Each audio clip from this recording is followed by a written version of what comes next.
So, magic in Harry Potter's world seems to work on the logic of chaos magic and the ability of the mind to alter reality by the power of will. As much like the placebo effect can affect reality, it appears that we can also affect time by observation of sentient beings. Now, it appears the knowledge of this magic has been lost to the wizarding community, as we see from the Department of Mysteries that they seem to study certain things which are still a mystery to their magical community. In particular, I believe that the ability of the power of the mind is reflected in the brain jars that we see in the ministry, as these are described as brains that have tendrils of solid thought. So they are studying how the power of the mind affects reality. Now, the earliest back in time that we know of magic in this world is that of Herpo the Fowl, who is a Parseltongue who births the first basilisk from a chicken's egg hatched by a toad,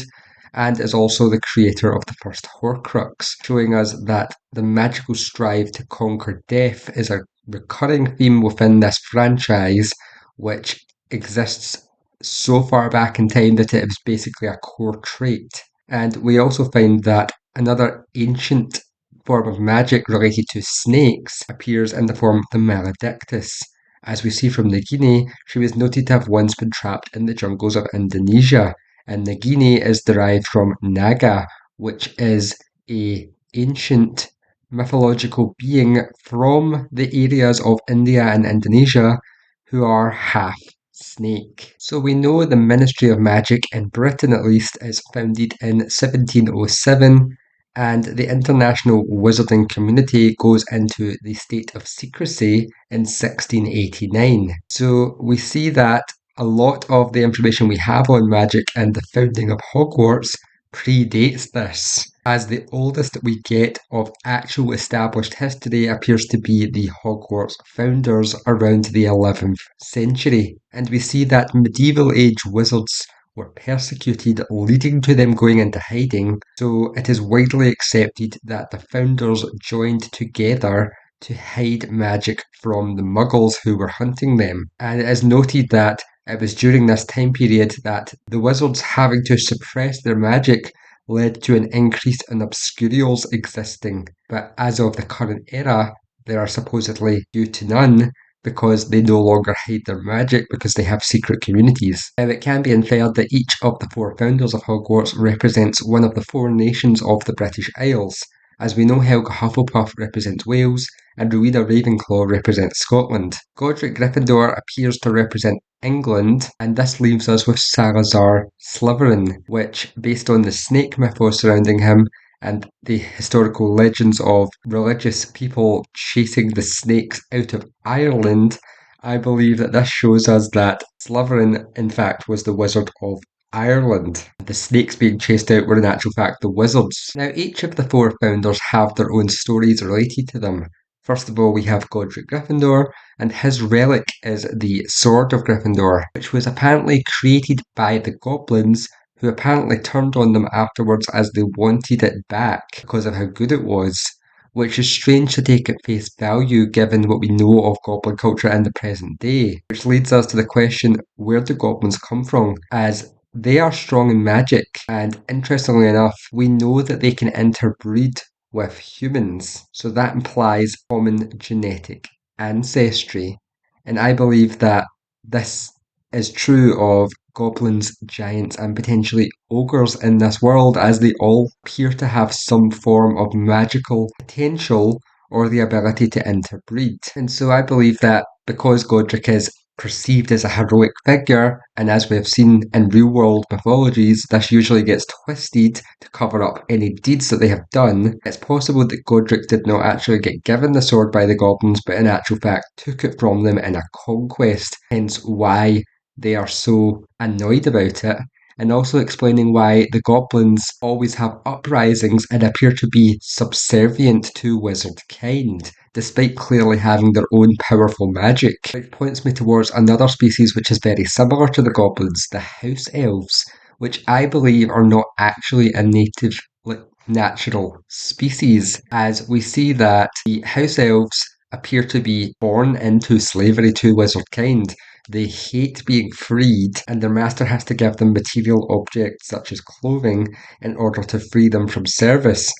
And they also only seem to appear in wizarding houses, which would make them something akin to what is known as a tulpa, a creature which is created out of the ether basically as an imaginary friend, which is given form and life from the mind of the wizarding families. And it's entirely possible that their similarities to goblins also influences why the goblins disdain being subjected to the wizards so much.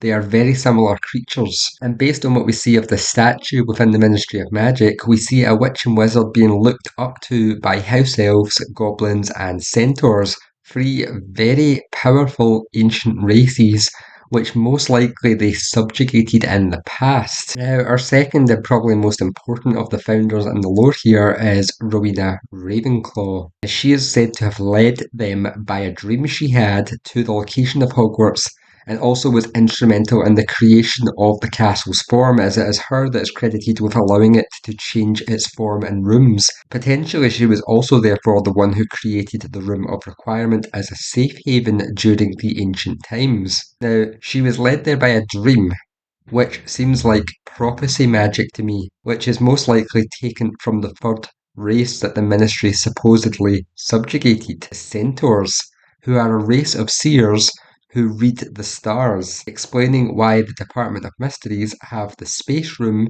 and also the prophecy room. It is an aspect of magic which has been lost to them because it's part of the ancient magics. And it also appears that the centaurs may link us to the magic of the animagus, as centaurs are a mix of human and horse, almost like an animagus which is half transformed. And we also see that the ancient magic seems to revolve around horses, as we see unicorns are known to sense the soul purity of a being, much like we see the Killen do in Fantastic Beasts. And the Animagus appears to be a magical form of mixing your soul with that of an animal, which involves a ritual involving the full moon. And we also find a statue within Hogwarts itself where we find a werewolf fighting with a unicorn. And werewolves, again, are tied to full moons and are animal-like half-human beings, much like a maledictus. So it's entirely possible that werewolves themselves are a form of maledictus. They are a blood curse. So the unicorn fights against these half-animagus creatures because they are corrupted. They are not pure of heart. And given that we have no precedence for evolution creating a half-human, half-horse being, it seems likely that this is potentially the origin of the centaurs as well. They were ancient magic users who were so in tune with nature that they became half human, half beast, quite literally. Now, Rowena had the relic, the diadem, which makes whoever wears it smarter. Its potential uses may indicate that this might be how she had her dream of the future, as someone who is smart enough, like exponentially smart, would theoretically be able to see every possible outcome based on all information available coming into their senses. So it's most likely that she found things out about the future by this means which were never meant to be shown to her. And so as a result, we will find later that there's definitely something going on with the founders, that they are potentially responsible for covering up the ancient magic. And it does seem almost poetic that most of the founders are not actually adhering to the traits that are attributed to them and as their Hogwarts house. As we have seen, Godric Gryffindor is seen as valiant and brave, but is potentially actually someone who has subjugated the magical beings. Likewise here, Rowena is meant to be the smart one, but as we have seen from multiple Ravenclaw characters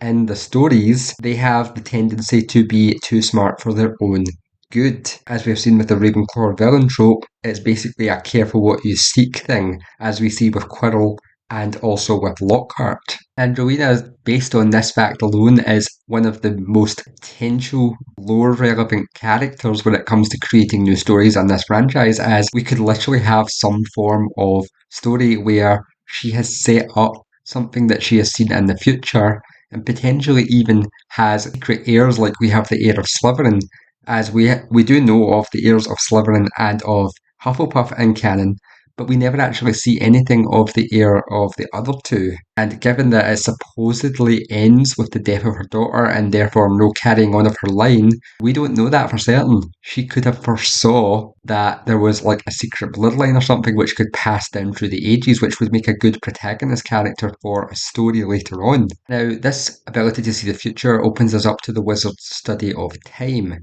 Time itself is a very dangerous subject, but basically time always resists change to itself and is prone to creating loops or destiny traps in order to right any kind of wrongs that happen through time travel. So prophecies basically set time in stone by existing, as a being having knowledge of the future allows that future to come into being because they know it's going to happen. And I believe that the luck potion Felix Felicis also has links to time magic, as it basically alters the timeline by gating perceptions within the user's mind, which basically makes them drunk to negate their illusion of choice and therefore directs them onto the path that needs to happen in order for them to have the best luck. And the fact that you can even overdose on this and basically become comatose makes sense, as the potion basically works to dumb down your mental state so that you can focus on one potential future. Whereas if you can overdose on it, you will become so out of it that you will have no future at all. We know that Ravenclaw either knows that magic knowledge has been lost or is responsible in some way for it, and that leads us to our next magical item, which actually makes sense in regards to the loss of memory, the Pensieve, which is supposedly found at the site of Hogwarts before it was built and can be used to store memories, which makes sense if you want to prevent knowledge from ever being lost again. And we see multiple of these used in Hogwarts Legacy by future wizards, showing that even if it is ancient magic, unlike most other ancient relics, it is reproducible, so it is not that mysterious and ancient. And we know that the Pensieve does appear to be ancient because it features runes, which is associated with some of the oldest magic in this world. And we also know that it may have ties to Ravenclaw based on what we see in Hogwarts Legacy, as we have the repositories of ancient magic, which sit deep below Hogwarts in the caverns.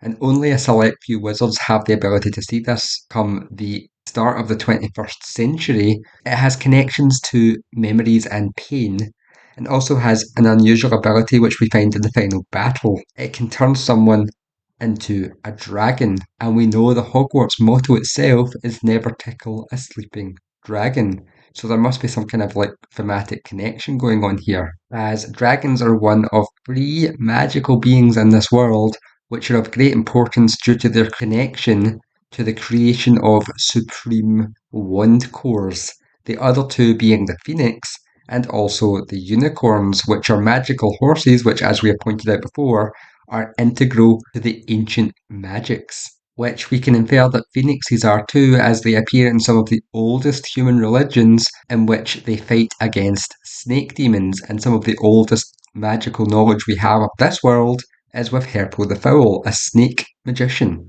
Now, magical horses appear to have been central in the culture of wizards since their most ancient of times, as we see with the Qilin being one who predicts the future ruler by purity of heart.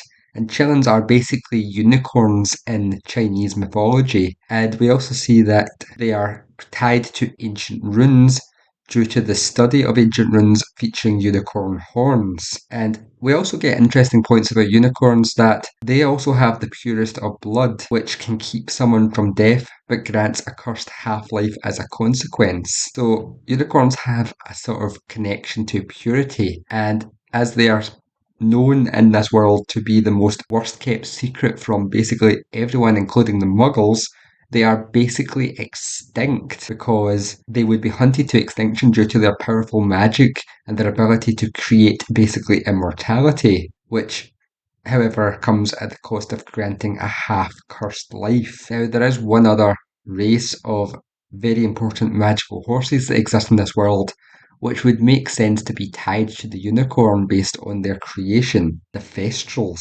As if unicorns are incredibly pure, ancient magical horses, which supposedly have connections to immortality but at a cursed half state, it would make sense that potentially killing a unicorn would not send it to the other side due to the cursed half-life thing, but instead create a Thestral in its place. And so it makes sense that eventually the wizards would come to notice that only certain people can see the Thestrals, and that they also become omens on battlefields and stuff as they appear to be drawn to death, which leads us to the death room of the Ministry of Magic, as the ministry was presumably built around this room in particular, and it holds the veil. And it is strongly believed that the veil holds connections to the creation of the Deathly Hallows, and may also, in fact, based on some theories, be linked to the Goblet of Fire itself, as it is ancient and has the ability to choose the worthy, which is interesting as this seems to reflect what we saw with the unicorns. However, we do know that the cup was originally far older and had an older purpose that is now lost to the wizards, as the Triwizard tournament that the cup is used for starts in the 13th century. So it did have an original purpose which has been lost to time. And I do like the theory that the veil was potentially built by the ancient wizards as a means of traversing to the afterlife in order to seek loved ones. However, it was a failed experiment as no one ever comes back when passing through the veil. So if the veil and the goblet are indeed meant to be together and the goblet somehow chooses the worthy in relation to the veil, then it would make sense then that they inspired two other objects that exist later on in the timeline. The Sorting Hat, which functions similar to the goblet as it seems to read your soul and chooses your house for you, and also the Mirror of Erised, that much like the veil is a portal showing the other side, as most people presumably, when staring into such a mirror, would likely, as Harry did, see people who are lost to them. And the Sorting Hat itself does have the added hint to it that it is enchanted with sorcery to protect the school and is its own secret keeper, which would lead to knowledge being lost if it was destroyed, as it is the only one that holds this knowledge, much like what may have happened with the ancient magics, as we will see with the hat later on. And so the ancient magic brings us to the Peveril brothers story, who were supposedly three ancient sorcerers and the presumed creators of the Deathly Hallows. As Dumbledore notes, this most likely became legend, which was corrupting the true facts. We have three Deathly Hallows, the wand, the stone, and the cloak, and we know one brother wanted to bring back his love,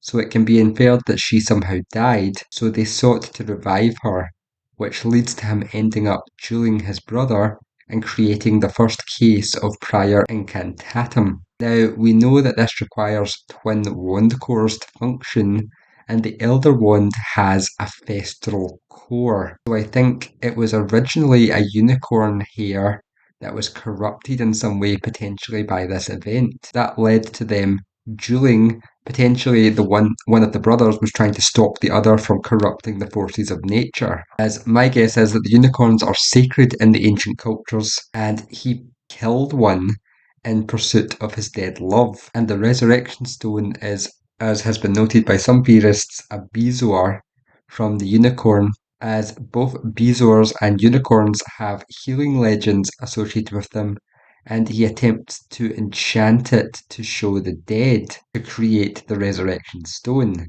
And perhaps during this, the duel occurs, and the incantatum has the stone in the middle, forging its powers and explaining why both have similar spirits that appear when in use, and why the tale also describes his lover in the same form as what we see when both of these are used as well. Now, the story ends with him supposedly ending his own life as a consequence, which may in actual fact be that he caused his own demise as he is the one who loses the duel, which then empowers his brother's wand, creating the Elder Wand. And then as the story goes on, we find that it is noted that the Elder Wand is coveted for its power, and so the brother is slain for it, which I believe actually could be inferred that he was slain by the third brother, and then wielding the wand marks whoever has it for death due to its power, and so he has to hide from others, and so he uses the wand to cut the veil to create a cloak of death. And so the line continues through him to create their descendants. and also the three Hallows now exist. Now, given that the power of the mind creating magic seems to be a major factor in this world, I believe that magic appears to linger based on powers of emotions and stains environments.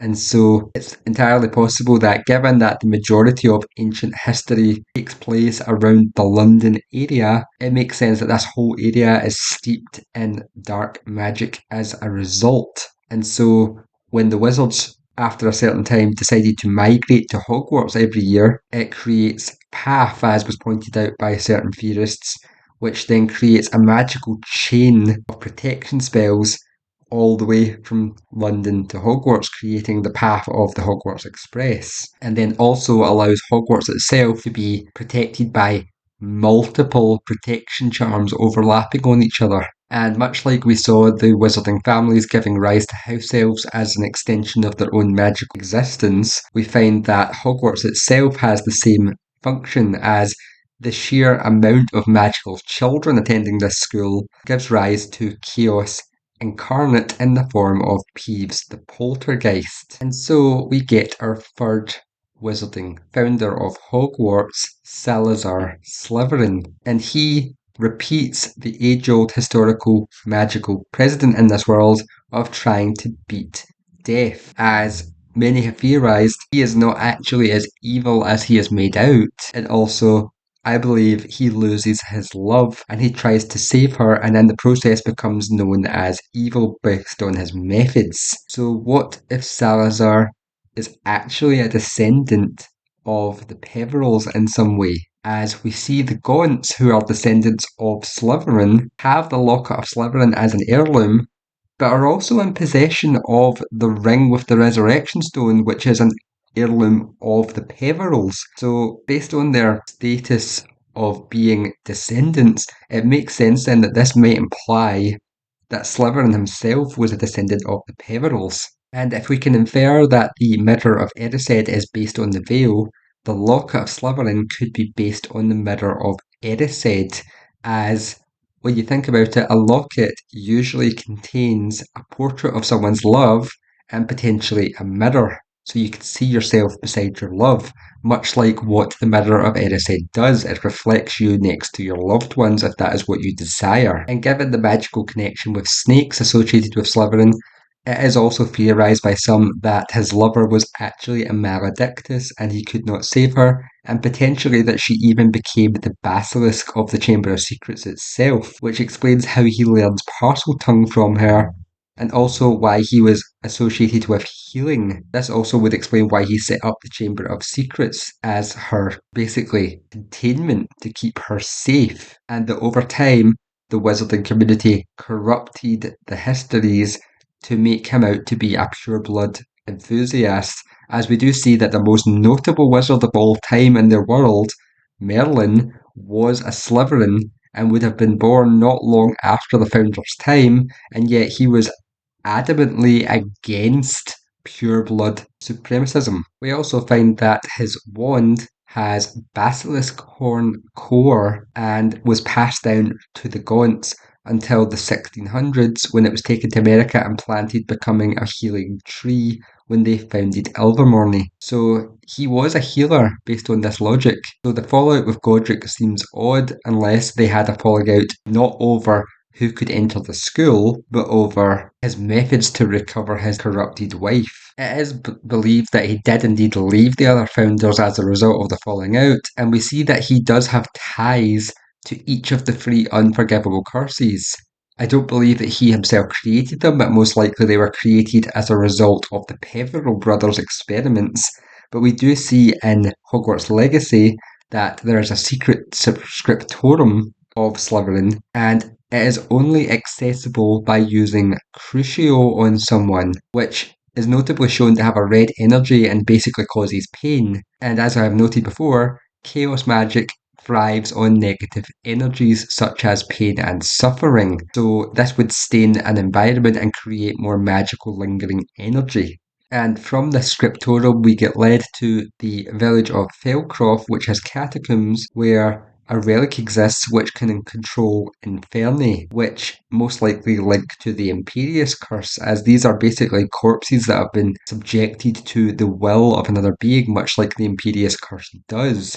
Again, tying in a second of the three killing curses. And this relic is also noted to be able to heal those afflicted by dark magic. Again, Salazar was a healer and most likely was trying to create something to heal the Maledictus curse. Now, the final of the three magical curses, Avada Kedavra, again can link back to Salazar Slytherin via the Basilisk, which has the ability to kill with its gaze. Now, notably, any instance of this that we see in the books or the films does not actually work.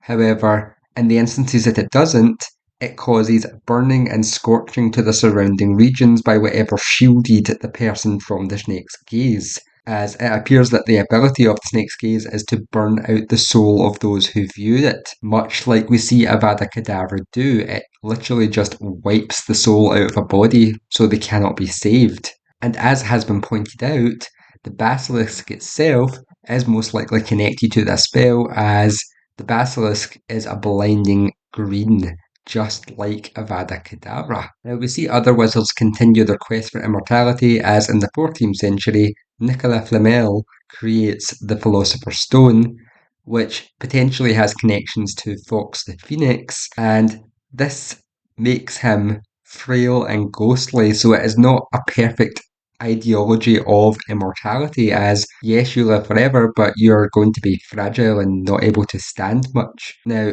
Dumbledore and his family are associated heavily with the Phoenix and also with Nicolas Flamel, which makes me think that perhaps the Phoenix that was associated with the creation of the Philosopher's Stone is in actual fact Fawkes, the Phoenix of the Dumbledore family, which again shows us the dichotomy between life and death in this world as far back as the ancient times, pointing towards a sunbird versus a demonic snake. Now, we know that by the 16th century, our next notable evil wizard is Ecrizdus, which again kind of sounds similar to what we see for Erised and also Salazar Slytherin, so there's definitely a through line here. This is the Dark Wizard who creates Azkaban in order to torture muggles, which is also potentially the origin of all Dementors, which, when discovered by the Ministry, they tried to suppress upon the island. And these beings are created,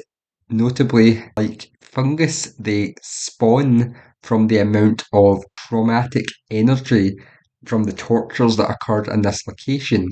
They just spawn out of the pain. And so they have the ability to feed on souls, leaving bodies a comatose husk. And we do know that another dark wizard, Raxidian, also created Dementors, and it is unclear what exactly is the first canonical origin of the Dementors, as Raxidian doesn't actually have an exact dating associated with when he existed. But as we see, the amount of trauma in the Wizarding world is giving rise to these creatures, and notably, the only thing that seems to be able to combat them ties us back again to ancient magic, as Patronuses, which are silvery white magical animal incarnations of people which they project from their soul in order to repel Dementors, which are created from love, which is the final mystery that we see studied in the Department of Mysteries, as love magic also stains the environment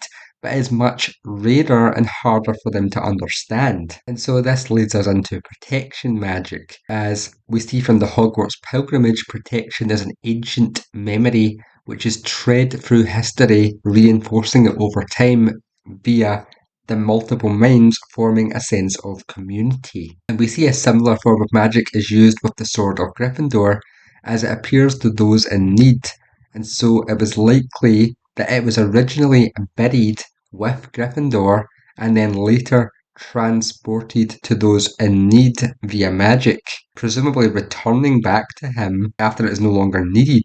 And it does seem like Godric's Hollow is logically in some way associated with Godric, presumably either his birthplace or also his potential death, as most people do end up eventually going back to be buried with their families where they came from. And so we find that the whole sacrifice magic associated with Harry makes sense in that regard, as Godric's Hollow would be steeped in protection magic. And if Voldemort was indeed there at that time in order to create a Horcrux out of the sword, it would make sense that the sword would have been searched for in the Hollow. The attack on the Pruitt brothers likely was orchestrated to summon the sword so they could capture it to create a Horcrux, and also that Harry himself was going to be the sacrifice to create the Horcrux until the magic failed, because the sword and also the area of the Hollow itself created enough anti-chaos magic in order to prevent it by channeling through Lily. And so we see throughout the ages, time repeats itself again and again with this theme of brothers dueling each other, as we see from the Peveril's duel. Godric and Salazar most likely had a battle over their ideologies clashing, and then this then again comes into play with Dumbledore and Grindelwald, a battle over a cursed girl between two brothers, which culminates in the battle between Harry and Voldemort, who, although not being brothers, have brother wands or twin wands, creating the same magical dichotomy. And eventually their battle would end with the destruction of the magical relics. So how exactly does the ancient magical world lose all of its ancient magic knowledge? How did the histories get twisted? So I think the answer actually lies with our final Hogwarts founder, Helga Hufflepuff. Now, as we've seen so far, all of the founders have been depicted a certain way in their respected houses. However, this has turned out to be not the case, as they are real people and they have been dramatised into a sort of trope.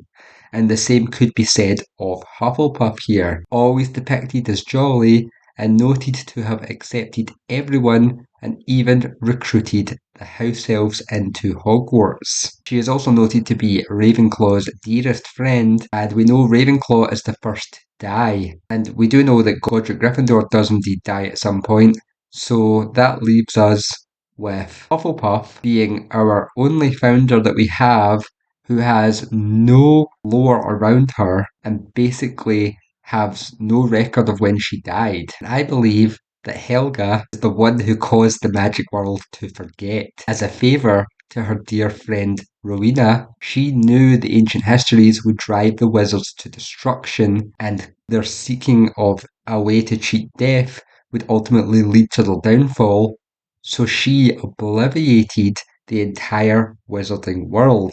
Though she is well known for food charms and her relic, which is the cup, which originally was planned to be a cauldron and therefore a source of food, has still unknown powers in the franchise. She is also known for one other thing. She is the one who bewitched the Sorting Hat, the secret keeper of itself. So any knowledge of the magical world, it held and only it knew. What if she did this as a failsafe, as she had done something of the same magical ability on a grander scale, effectively erasing magical history and explaining why all four of the founders, she is the most obscure because she deliberately removed all the memory of it. As we can see, her cup supposedly being a cauldron is an interesting note to make, as what other thing do we see in this franchise which is supposedly ancient but is still reproducible in modern times, and therefore cauldron-like as well, the Pensieve. And we even get thematical connections to this during death of her descendant, Hepzibah Smith, as Tom Riddle uses memory charms at the time. And it is interesting as there is a cup or cauldron association with Helga Hufflepuff, who is the representation of Wales in Hogwarts, which links back to ancient Welsh mythology, in particular the Black Cauldron, which is known to create undead beings, resurrect beings, and has similar connections to the Holy Grail, which again has its foundings in Welsh mythology, having the ability to provide healing, eternal youth, and also eternal sustenance, much like more ancient mythical objects such as the cornucopia or the Fountain of Youth. And we also see that the Grail has a connection to the Fisher King of Arthurian mythology, and that his health is directly tied to the health of his land, which would make sense from the point of view of Helga Hufflepuff. She obliterated the magical world to protect it from itself. And so we see that there are more thematic connections in Hufflepuff House itself.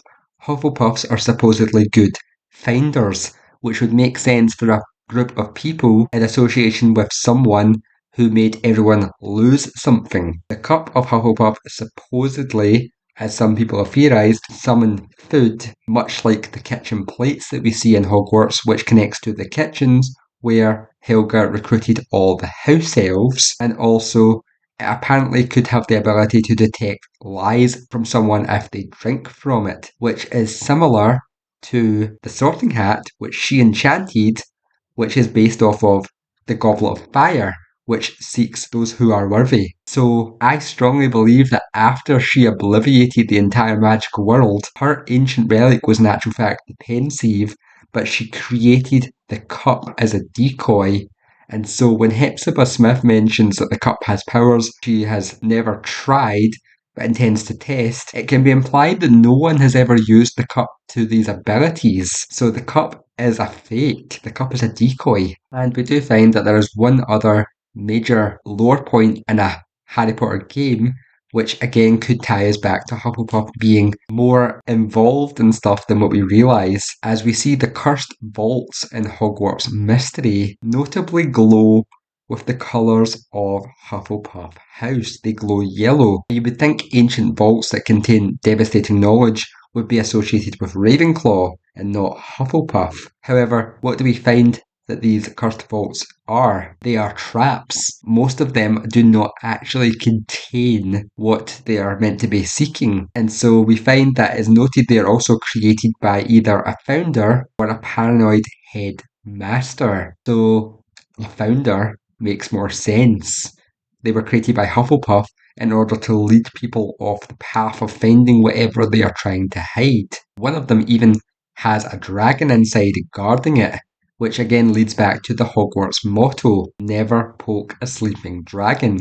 The whole concept of Hufflepuff is trying to prevent the wizarding world from overreaching themselves. And possibly the most infuriating thing about the Cursed Vaults, we never actually see what they are hiding. It never gets revealed. So what was this dark secret that Helga Hufflepuff hid from the magical world that she had to obliviate everyone? Well, this is what I think actually happened with the Hogwarts founders. Rowena Ravenclaw can see the future, and her daughter steals the diadem from her, perhaps to escape some form of destiny that Rowena has prophesied. And so, while she is in hiding, given that we are in a time where Godric is supposedly subjecting all the other magical creatures, the diadem is cursed by the goblins, much like we see in other parts of the Harry Potter franchise.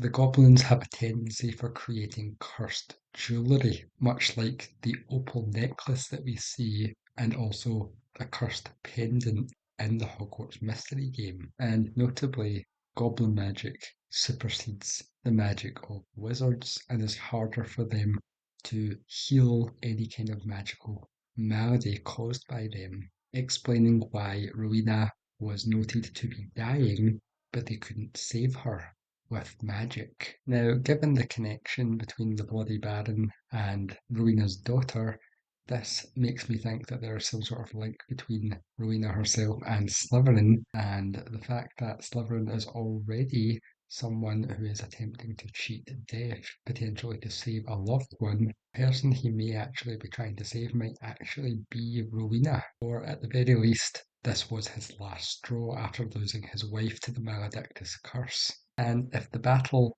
that we have seen repeat throughout time is accurate here, just like with Dumbledore's battle in Godric's Hollow and the Peveril brothers' battle in Godric Hollow, there is in actual fact 4 people present. We see the 2 duelists, the cursed girl, who they are fighting over, and also a 4th person who was noticeably close with the cursed girl and was the target of the attack before the duel took place. Salazar and Godric had a battle over the dying Ravenclaw, and Helga Hufflepuff, Rowena's best friend, was the one that Salazar tried to attack before Godric stepped in. And so this leads me to believe that what Helga has put in the cursed vaults is in actual fact the remains of Rowena